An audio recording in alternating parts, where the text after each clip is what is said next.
Jérôme. Salut Jean-Philippe. Ça va ? Bien, super la pluie. Oui, aujourd'hui, alors, au-delà de la pluie, on va se demander si l'IA peut apporter une solution aux 10. Au 10 ? Ah ouais. C'est quoi le 10 ? Tu vas voir. C'est des dés ? Si on peut gagner au dés ? C'est le programme du jour. Allez. On y va. Parlez-moi d'IA. Mesdames et messieurs, bonjour. Je suis un super ordinateur Carl, cerveau analytique de recherche et de liaison. C'est une machine qui ressent les choses. On nous raconte n'importe quoi sur l'IA. Alors, qu'est-ce que tu en dis, Kit ? Moi, je n'en dis rien du tout. Que la créativité, elle reste du côté de l'humain. Bonjour à toutes et à tous, je suis Jean-Philippe Clément, bienvenue sur Parlez-moi d'IA. Nous avons 30 minutes pour essayer de mieux comprendre ces nouveaux outils sur les aspects sociétaux, culturels, sociaux, éthiques et pourquoi pas politiques. Cette semaine, on s'intéresse aux 10, comme la dyslexie ou la dysorthographie. Les personnes qui en souffrent peuvent rencontrer de gros problèmes dans leur capacité d'apprentissage et plus tard dans leur vie professionnelle.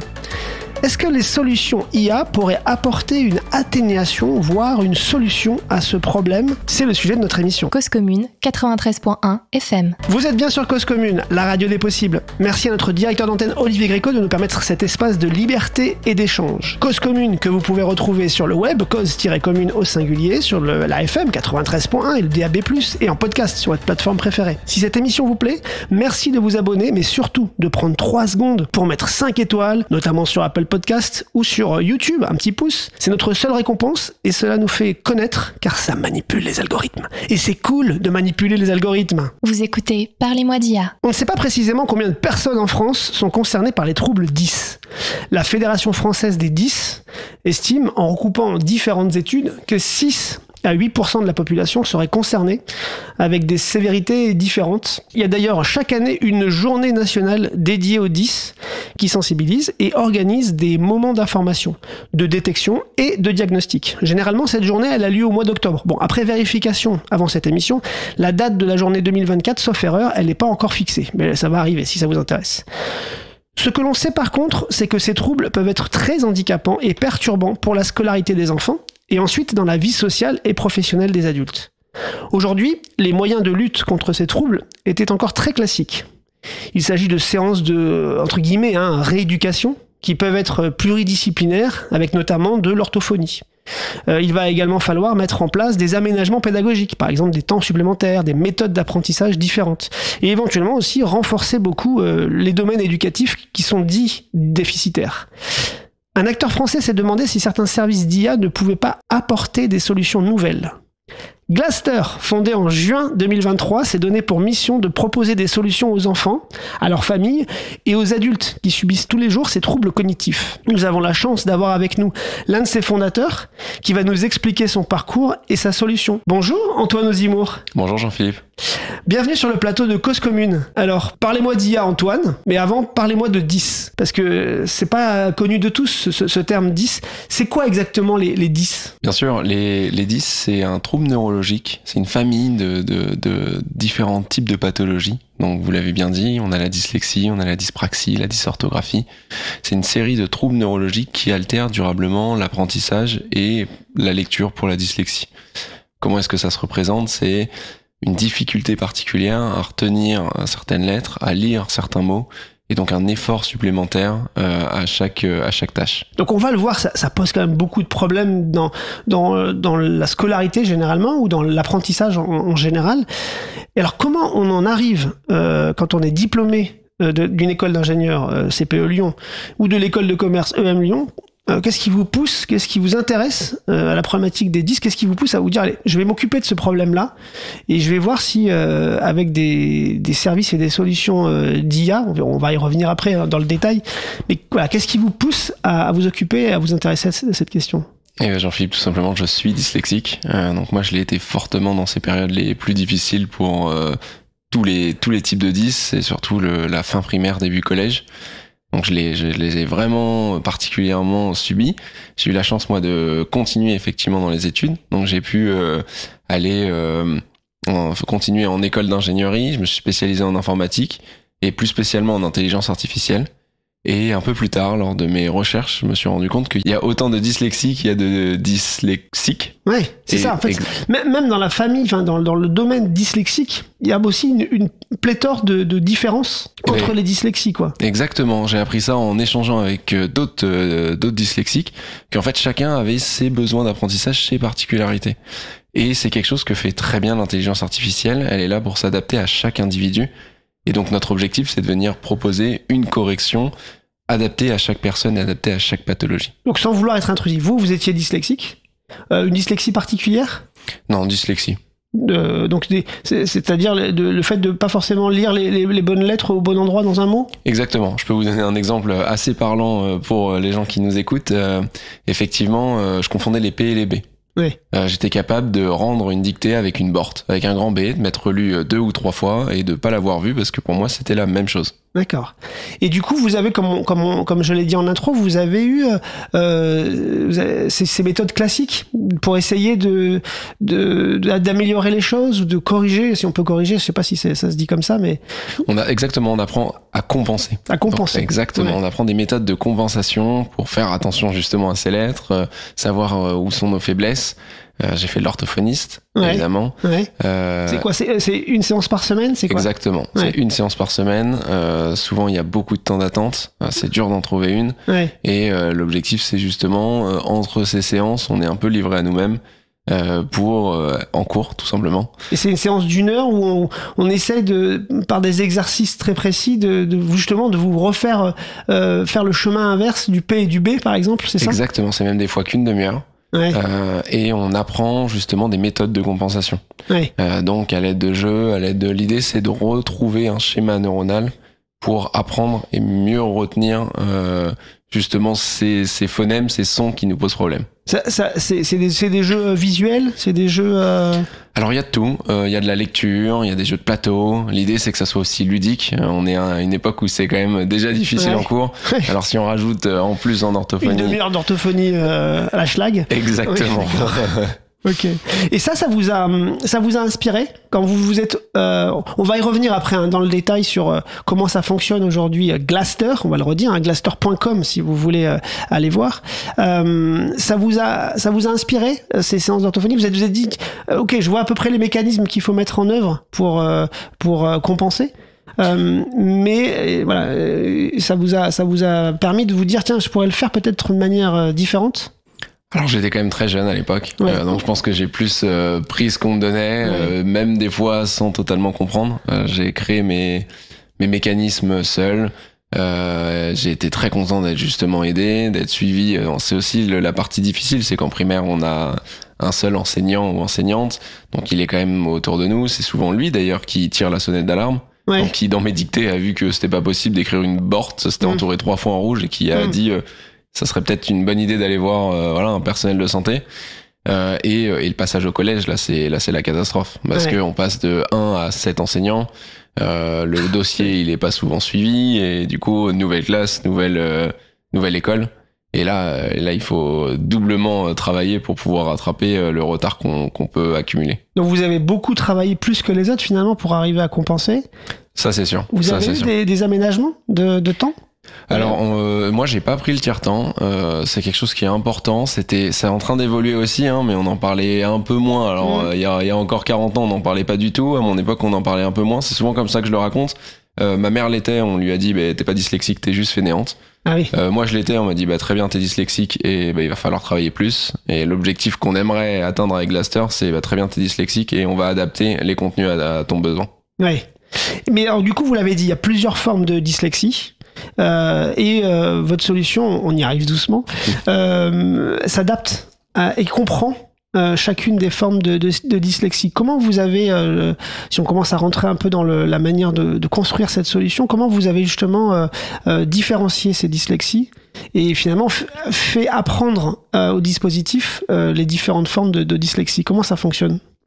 Alors moi ma spécialité c'est l'intelligence artificielle et du coup mais je suis pas orthophoniste. On s'est allié en fait au CRNL, au Centre de recherche en neuropsychologie de Lyon, sous couvert de Alice Gomez et d'Eddie Cavalli, 2 chercheurs en neuropsychologie, pour venir justement travailler sur un premier test d'entrée qui permettra de détecter les difficultés potentielles de l'enfant qui arrive sur la plateforme. Et ce premier test, il prend quelle forme du coup ? Il prend forme de certaines questions, certains textes à lire, certains formes à reconnaître dans des textes. L'idée, ça va être de venir justement détecter les grandes familles de difficultés qu'on peut avoir en étant dyslexique. Je reprends un peu l'exemple des PDB, donc ça c'est les phonèmes, les graphèmes, ça peut être aussi de la dyspraxie. Donc est-ce qu'on arrive à suivre une ligne ? Est-ce qu'on a une lecture qui est très centralisée avec un champ de vision qui est très court ou pas ? L'idée, ça va être de donner quelques premières briques à cette intelligence artificielle pour qu'elle parte pas complètement dans tous les sens, mais que ça la dirige justement grâce à ces neuropsychologues. Donc on a lancé une thèse. L'idée, ça va être de superviser cet apprentissage de l'intelligence artificielle par des neuropsychologues. Ouais. Parce que on l'a vu, donc on va le voir un peu plus loin, mais donc ça aide derrière à mieux comprendre et à personnaliser la manière dont vous allez proposer votre service. Et votre service, si je l'ai bien compris, mais vous me corrigerez un peu plus tard, mais c'est finalement de mieux appréhender par exemple un texte à lire et par un filtre graphique d'essayer d'adapter les choses pour le lecteur, pour l'enfant ou pour l'adulte d'ailleurs qui a ces difficultés. Et notamment en fait c'est un moment difficile, ces moments de lecture quand on doit faire les devoirs le soir et ça j'ai lu des témoignages de vous et d'autres sur ces moments-là où à la maison justement vous avez des souvenirs de ces moments de devoirs C'est sûr. Je pense que tous les 10 l'ont aussi.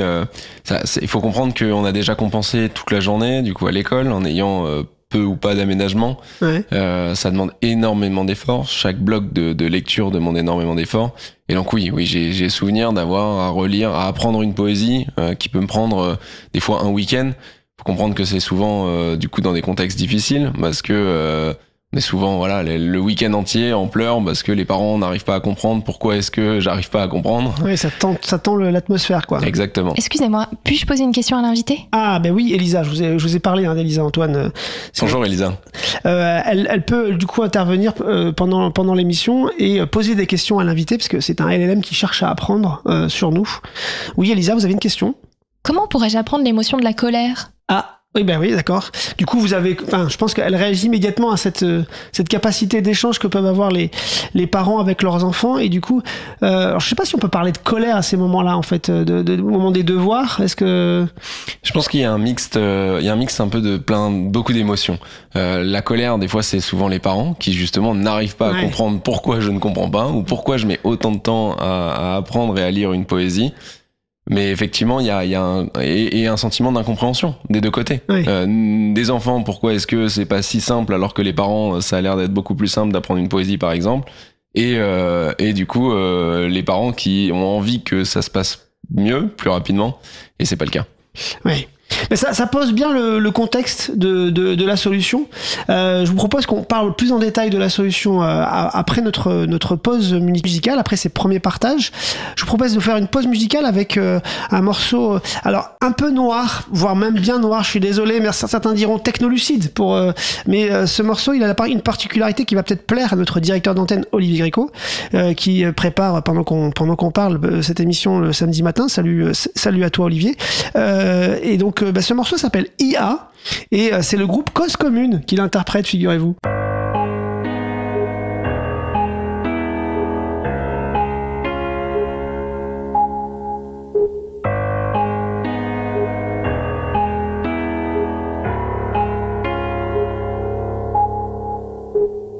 Aspiré dans la spirale, je peine à respirer. Facebook, Apple, Twitter, Google. Ma mémoire flash, mon esprit rame, efface ma destinée. Sais-tu vraiment ce qu'il nous veulent? C'est quelques lobbies qui t'auscultent. C'est peut-être que nos vies sont obscures. C'est peut-être ça la mort de Costco. Enfilez vos costumes, c'est un disque posthume.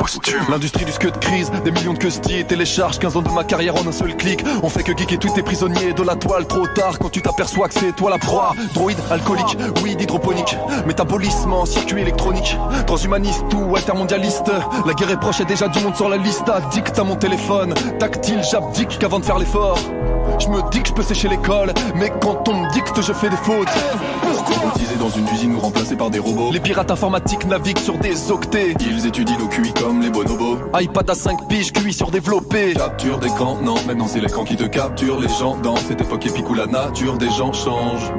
Chaque jour les temps changent. Mon cerveau connecté, je consomme trop d'octets. Trop d'images dans les pupilles et trop de nuits dans l'excès. Dans la pomme on a croqué, QI surdéveloppé. Mon cerveau a grossi, mais j'ai le cœur atrophié. IA, d'intelligence. IA, artificielle. IA, d'intelligence. IA, artificielle. Les gens sont des moutons, je crois que chaque jour ça empire. J'ai juste à compter mes amis Facebook pour m'endormir. Ces technologies qui t'obsèdent, c'est peut-être que nos vies sont obscènes. Y'a tellement d'amis qui t'observent, tu vas lire les Comdeck, t'as pris ton phone tel. D'un mouvement de doigt, je sais qui fait quoi. Nique ton cours d'histoire, j'ai Wikipédia. Ces putains de vidéos débiles qui défilent en haut débit me rendent épileptique et pourtant j'ai bien cliqué là. Ajoute-moi en ami, drôle d'anomalie. Même si on se connaît pas, tu pourras me souhaiter bonne année. Je te kiffe, tu me valides, je te quitte, tu me bannis. Avant je te cherchais, maintenant je te géolocalise. J'ai le monde calé sous l'index. Toutes ces ondes traversent la pièce, donc ce n'est plus la peine de compter sur ce latex. Vu qu'on a perdu la tête, continue de la perdre. C'est l'épidémie de phénomènes inhumains. Les pédophiles font la file vers les villes des Philippines. Les minos crèvent et font le monde, le taf font les mines. Seigneur, est-ce que c'est la fin du monde? Fais les terres, vite fait. Tous les types qui retweetent leurs petites répliques de merde. Tous les geeks qui se prennent pour des kings sur le web. Je vais les cliquer, bang. Mon cerveau connecté, je consomme trop d'octets. Trop d'images dans les pupilles, trop de nuits dans l'excès. Dans la pomme on a croqué, QI surdéveloppé. Mon cerveau a grossi, mais j'ai le cœur atrophié. IA, d'intelligence. IA, artificielle. IA, d'intelligence. IA, artificielle. Sur Facebook, tu connais même pas tous tes amis, mais ils savent tous comment toi t'étais bourré samedi. Tu confesses tout, même quand tu fous rien de tes journées. Tes statuts sont si lourds que ton mur va s'écrouler. Sur mon écran le soir, j'observe ce petit monde de merde. Ils affichent leur bonheur, à croire qu'ils se comptent au nombre de j'aime, à croire qu'ils me narquent tous. Dis-moi qu'est-ce qui les pousse à étaler leur si belle vie aux yeux de tous, j'en suis jaloux. Mon cerveau connecté. Merci le groupe Cause Commune. Cause Commune, 93.1 FM. Mais vous êtes toujours sur Cause Commune, bon, la radio en FM 93.1 à Paris, toujours Parlez-moi d'IA, toujours l'épisode, alors beaucoup moins sombre que le morceau qu'on vient d'écouter quand même, qui est consacré à l'usage de l'IA pour lutter contre les 10. Ça c'est vraiment une belle utilisation de l'IA avec un impact positif, toujours avec Antoine Ozimour, le fondateur, le cofondateur de Glaster. Antoine, juste avant la pause, on parlait justement des émotions et de la manière d'essayer d'apprendre finalement les émotions. Est-ce que c'est un travail particulier d'arriver à bien gérer les émotions avec ses étudiants, avec ses élèves, et est-ce que votre outil justement il facilite les choses du point de vue d'apaiser un peu les émotions entre les parents et les enfants, et comment vous avez construit cette solution? Alors sur la partie travail personnel des émotions, il existe effectivement plein de choses, pas directement sur notre plateforme mais qui sont là aussi pour les aider. Nous on a beaucoup travaillé sur la partie autonomie et motivation, particulièrement pour la période dont je vous parlais justement avant la pause du fin primaire début collège. Ouais. C'est un moment où c'est extrêmement dur, on est en train de perdre doucement en autonomie parce que nos camarades commencent eux à lire seuls, à pouvoir faire leurs devoirs seuls. Nous on est encore à cette époque où en fait c'est difficile, on a besoin de soutien des parents, de la part des professeurs, de l'orthophoniste. Donc en fait sur la plateforme, on a enrobé un peu les devoirs du soir d'un petit peu de gamification, de ludification. Ouais. L'idée c'est de faciliter la prise en main de l'outil déjà, et aussi la mise en place des devoirs de manière autonome. Et que ça devienne sympa. Exactement. Qu'on ait envie de s'y mettre. On a envie finalement de continuer un petit peu à jouer en fin de journée et que les devoirs soient plus cette...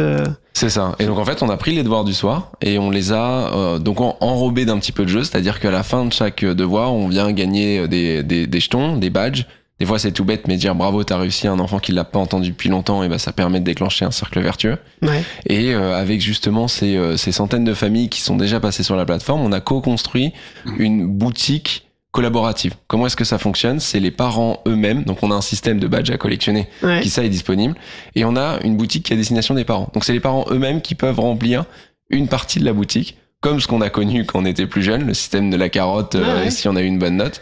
Et ben là, l'idée c'est que eux vont envoyer leurs documents, faire leurs devoirs sur la plateforme, débloquer des jetons et débloquer eux-mêmes leurs récompenses. Donc vous avez gagné 10 points, vous avez droit à tel type d'activité. Exactement. Ou donc tel type de jeu. C'est ça. Ce qu'on nous demande souvent, c'est par exemple 30 minutes d'écran.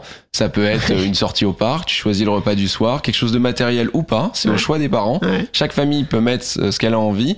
Mais l'idée, c'est de redonner ce sentiment de confiance en soi et d'autonomie à l'enfant qui lui-même va pouvoir, vu que l'application est vraiment très simple à prendre en main, prendre en photo, faire ses devoirs, débloquer ses récompenses et du coup débloquer son cadeau. Oui, alors, du coup, j'ai une petite question, excusez-moi. Mais oui, Jérôme. C'est pas Elisa, c'est Jérôme. Jérôme. C'est pas Elisa, c'est Jérôme. Bonjour, Jérôme. Antoine, est-ce que la dyslexie, elle est vécue pareil ou pas quand on écrit à la main avec un stylo et quand on tape sur un clavier? Le B et le P, est-ce qu'on le confond pareil? Alors oui, moi je fais des fois encore, en étant très fatigué, très bonne question, mais en étant très fatigué, je suis capable de le faire encore dans mes mails. Ah bah. Ok. Merci pour cette question, Jérôme. Très bonne question pour le coup. Effectivement. Du coup, Antoine, cette solution, on l'a pas bien expliqué en fait. Donc la solution, elle fait rentrer dans le dispositif des éléments textuels, quel que soit d'ailleurs leur format. Vous avez parlé de photos des devoirs, un PDF, une image quelconque. Exactement. Savoir connaître que c'est du texte. C'est ça. En fonction du profil. C'est ça, en fonction du profil qui a été détecté, qu'est-ce que ça va faire par rapport à ce texte? Alors, voilà, l'idée c'est de récupérer ce document, donc soit en prenant une photo si on n'a pas la version numérique, soit évidemment le PDF. On va venir extraire le texte justement avec un système d'algorithme et d'intelligence artificielle qui a été entraîné, même pour les fois où les photos sont pas parfaitement prises, particulièrement par des enfants, des fois on a le goûter à côté. L'idée c'est de venir réussir à extraire ce texte. Et ensuite ce texte, on va venir y appliquer cette correction graphique. Qu'est-ce que c'est une correction graphique? Très simplement, c'est un changement de police. Donc on va venir jouer sur la police, sur l'espacement entre les mots, l'espacement entre les lettres, l'espacement entre les lignes. Et l'intérêt de l'intelligence artificielle, c'est qu'on va aller à des niveaux bien plus fins. On va pouvoir être capable de venir détecter et d'appliquer des couleurs sur des phonèmes et des graphèmes. Je reprends mon exemple qui va être assez parlant. Moi, c'était les P et les B. Et ben, l'idée, ça va être de venir détecter qu'il y a une difficulté justement sur ces sons et venir mettre tous les B en bleu et tous les P en rouge. Ce qui fait qu'à la lecture de la porte, je vais lire très vite, mais je vais avoir vu le début en rouge et donc je vais comprendre que c'est une porte. Ouais, on associe cette difficulté à autre chose que simplement la lettre. Ça peut être une typo ou une couleur. Et du coup, ça vient déclencher quelque chose de nouveau par rapport à... Exactement. Okay. Et l'objectif d'avoir un texte plus aéré, on peut aller à des niveaux bien plus fins, comme quelques pixels entre le M et le N, si c'est ce qu'il y a besoin pour vous pour lire plus facilement. Notre objectif premier, faciliter la lecture avec moins d'efforts. Il faut savoir que passer sous un certain seuil de vitesse de lecture, on ne comprend plus ce qu'on lit. Donc nous, notre objectif, c'est vraiment de venir fluidifier la lecture, comme vous aujourd'hui quand vous lisez vos notes. L'idée, c'est que la lecture soit fluide, ça demande moins d'efforts à l'enfant, donc moins de fatigue. Donc déjà, on va pouvoir tenir plus longtemps dans la lecture, dans les devoirs le soir, éviter les pleurs, mais vraiment faciliter aussi la rétention d'informations. Et du coup, ça, on comprend bien que essayer de le faire sans IA, au quotidien, tous les soirs, c'est un travail de fourmi. Ça n'aurait pas été possible. Exactement. En fait. L'idée, c'est nous vraiment, enfin l'objectif, et c'est là où on est venu et que l'idée de l'IA est venue directement. C'est comme si vous aviez quelqu'un au-dessus de votre épaule pendant que vous lisiez qui dit là, j'ai vu que t'as eu un petit peu de mal sur le mot porte. La prochaine fois, on va venir essayer de mettre le P en couleur. Un petit coup de stabilo sur ce P, Exactement. Comme ça, la prochaine fois, tu sauras en arrivant dessus que c'est un P, quoi. Et même mieux, on va venir essayer de mettre le P en couleur. Est-ce que ça a fonctionné? Bon, bah, très bien, on le garde et on continue de creuser. Ouais. Ou est-ce que la prochaine fois que tu lis le mot porte, ça n'a pas fonctionné? Et ben, dans ce cas-là, on essaye autre chose.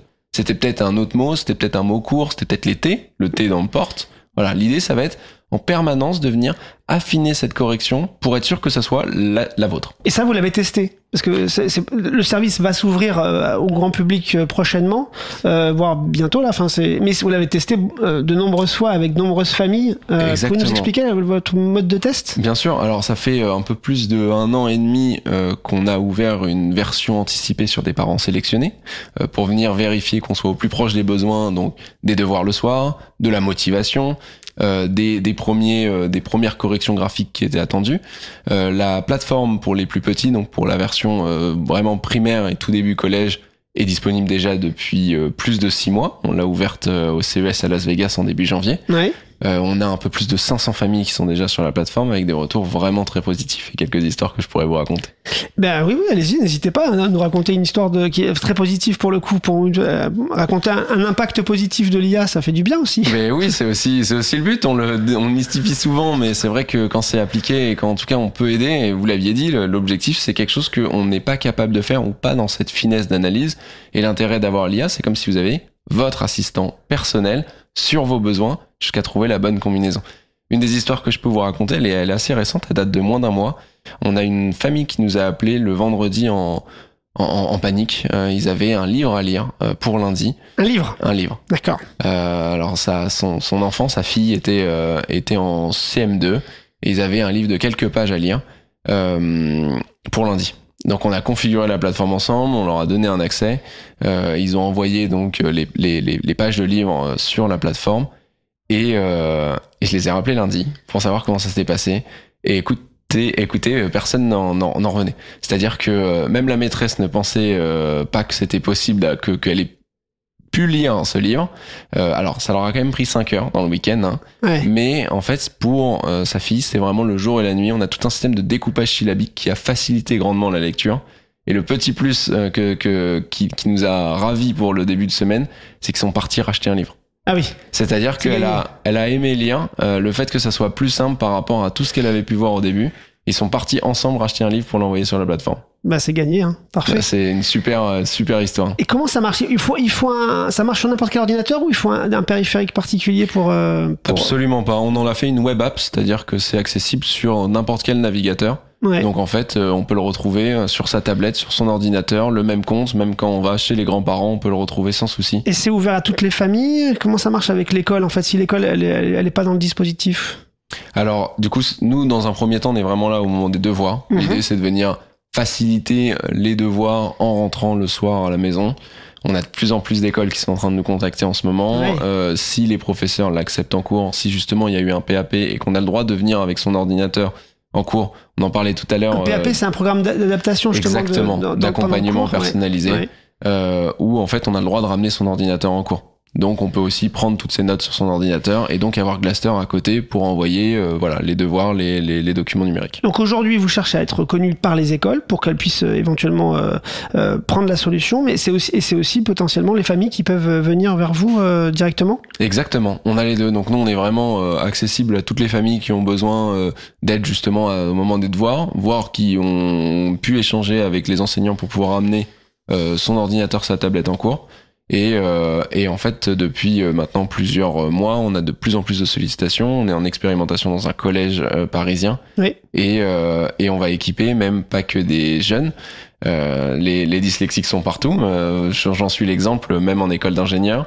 Et donc, on équipe une école d'ingénieurs CPE Lyon, justement, dès la rentrée, pour tous les étudiants. Oui, c'est ce que vous me disiez aussi, c'est que, in fine, c'est une solution qui va pouvoir rapidement s'ouvrir aux adultes, ou aux jeunes adultes, parce qu'il y a aussi, effectivement, des demandes dans cette classe d'âge-là. Bah, écoutez, merci beaucoup, Antoine Ozimour. On va conclure sur cette note très positive. Donc, n'hésitez pas à aller voir glaster.com, c'est le site qui vous donne tous les éléments sur cette solution. Merci pour tous ces partages. Au plaisir. N'oubliez pas de liker cet épisode, ça manipule les algorithmes et c'est cool de manipuler les algorithmes. Restez sur 93.1 sur Cause Commune. Sur Cause Commune, il n'y a pas que Parlez-moi d'IA. Là, en ce moment, on est toujours en train de préparer des choses. On est samedi matin peut-être, et tout de suite, c'est les lapsus de l'actu. À bientôt.